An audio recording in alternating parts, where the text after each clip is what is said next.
Egypt ki Valley of the King hairibu mafam asidagi Egyptian King Tutankhamun gi sana lupana thallaba tom asi fangkiba matam aduda paw asina Prithribi sinba thungna set kaina fawki sahi lising ahum henna 26 feet luna lainungda lotuna leiramlaba tom asida sana lupa kayaga loinana King Tutankhamun gi mami asi thengnarakibani mafam asidagi fangkiba gold sana sing asi pure gold ngaktani aduga sana sing asigi total weight na 1,03,000 tula gold gi chang oigani chaurakna Toyota car amagi arumbaga managani mafam asidagi fangkiba potchai sana lupa sing asi priceless ni karigumba estimate amada yenglabadi hojiki matam asigi 5.5 billion dollar ga managani marup mayam ngasisu mayam gidamakta yamna interesting oiba amadi channel asigi subscriber viewers singna yamna pamna yengnaba Egypt ki video makha chatharakpo oina Egypt ki video part 7 asi puduna laksari video asibu loyo fawba yengminasi King Tutankhamun gi tom asibu discover tawkraba matungda archaeologist singbu ngakhaliba amadi chamamna haliba posagasi mafam asida leiramliba sana sing asini hojiki matamgi modern technology sing asi sijanaduna sana sing asibu leinungdagi thiduna amadi leinungdagi lokthokpa matam asida mining company amana yamdrabada chahi 10 hena changadoribani adubu ngasidagina chahi lising ahumgi mamang asida Egyptian sing asina technology amadi machine amata yaudana sana sing asibu matau karamna amadi mafam kadaidagi kothoklaga puraklibano French gold expert Thomas Fosserna mahaki teamga loinana mystery asibu solve taunaba challenge ama oina thabak asi changsilaklamki ihan hanbada Thomas na tom asidagi fangkiba sana sing asibu ningthina sahi kaya changna study toromki aduga sana asigi composition asisu Prithribi mafam kayada fangba sana singa compare tawdunasu kayarak yengki sahi kaya study tawraba amadi research tawraba matung asida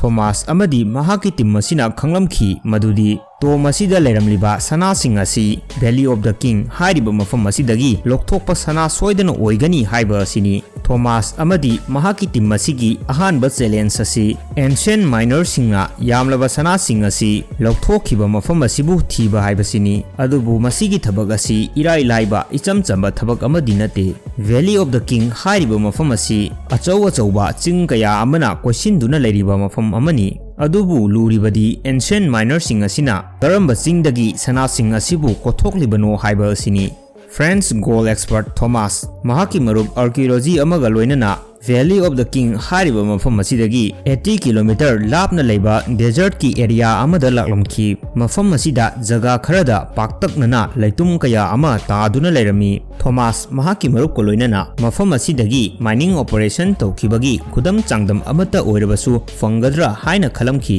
desert asi 1,03,600 square kilometer pak chawi mafam asida nungsagi maisa amadi isingi awaba asina mihoibana leibada kudong yamna chadaba mafam amakhakni gold expert Thomas na thajai madudi karigumba sana sing asi desert asidagi lokthokpa oiragadi matam aduda thabak asi tawbada manpower aduki matik changlamgani Thomas amadi mahaki marup asina desert asida pung kaya travel tawraba matung desert asigi manung changlaga kona thangda angakpa mafam amakhak thengnaramki mafam asida changlaga yengluba matamdadi thainagi ancient Egyptian singna sijanaramba isingi guha oiramki adubu mafam asida guha asidagi henna maru oiba mafam amasu thengnaraklammi Thomas amadi mahaki marup asina thengnarakliba ka asida changlaga yengluba matamda ka asidi aduki matik ningthina khut changna haklaga saba ka ama oiramki ka asida yeklaga leiramliba painting sing asi ubada Thomas ki marup archaeology asina khanglamki madudi mafam asida yeklaga leiramliba painting sing asida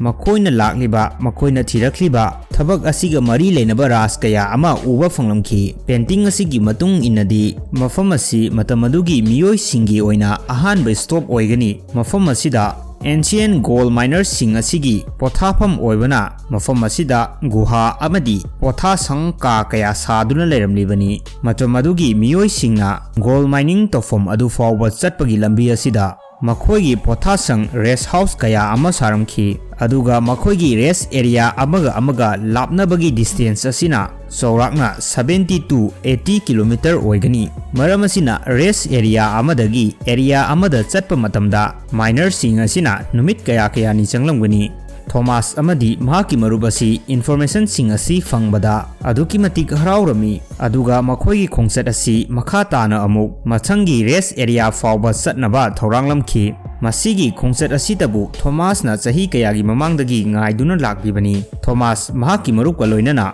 mathangi rest area asi yausilaglami adubu makhoina mafam asidagi karigumba gold mine gi oiba khudam changdam amata uba phanglamkhide adubu numit nini changna mafam asida koichat chatuna yenglaba matung asida Thomas amadi mahaki marup asina jaga amada nung kaya taduna leramba asi thengnarakhi. Mafam asi hek yengba matamdadi icham chamba mafam ama mali adubu Thomas ki matung inadi mafam asi matam amada gold mining area soidana oigani hairi aduga masigi khudam changdam kaya amasu phanglamki. Mafam asida nungna saba tools kaya ama taduna lerami. Expert singi matung inadi tools sing asigi matengdagi makhoina nungda nappa sana sing asi taklaga lokthokhiba oiramgani. Mafam asida makha tana amu research tawrubada gold mining tawbada sijanaba tools kaya ama taduna leramba si thengnarakhi. Thomas amadi mahaki marup asina gold amadi ancient mining ki technique asi aduki matik knowledge leibana makhoi anina thajai madudi matam adugi miyoi singna mafam asida lairiba sing amadi lainung asida tunnel hutlaga sana sing asi mining toromba oigani. Tunnel manungdagi puthorakpa sana napa nung sing asi mapanda lairiba miyoi sing asina nungna khelaga sana sing asibu lokthoi aduga King Valley da amuk puraklami. Thomas amadi mahaki marupna mafam asidagi gold mining kembudi phanglamki adubu makhoina khalliba tunnel asi leirambagi khudam changdam amata thengnaramkhide. Sahi lising kaya mamangda hutkhiba tunnel asi matunggi matung inna earthquake na chingba kayada collapse torambasu yai. Matam aduda toromba mining asi aduki matik waba asina matam adugi miyoi chama changna hapta ama gold mining tawbada supnatagi gold sana asi chamas amagi sangda khomjinba ngamlamgani. Masi haibada haimanba thokloi madudi King Tutankhamungi to masidagi fangkhiba sana sing asi mining tawba matamda matam adugi miyoi lising amuktada thabak suramgani adusu sana sing asi khomjinnaba honabada chahi kaya ama changlamgani. Gold mining tawriba mafam asidagi sana makup sing asi King Valley da puraklaga mafam asida leiba miyoi kanglup amana sana sing asibu saudok khalaga makhal makha kayagi sanagi murti saramki. Masida King Tutankhamungi dead marks coffin statue jewelry chair amadi gold chair chu saramki. 1922 gi matamda archaeology Howard Carterna King Tutankhamungi tomasi fangkhiba matam aduda sanana saba potchai asi makhal 5,000 hena leiramki. Haiba mayam asigi catalog sanaba honabada British archaeology sing asina sahi 10 hena changki. Marup mayam video sibu nungai biba taragadi video sibu like tawbiramu aduga channel sibu subscribe tawduna channel asidagi thagalakpa anu video sing leptana yingbiyu.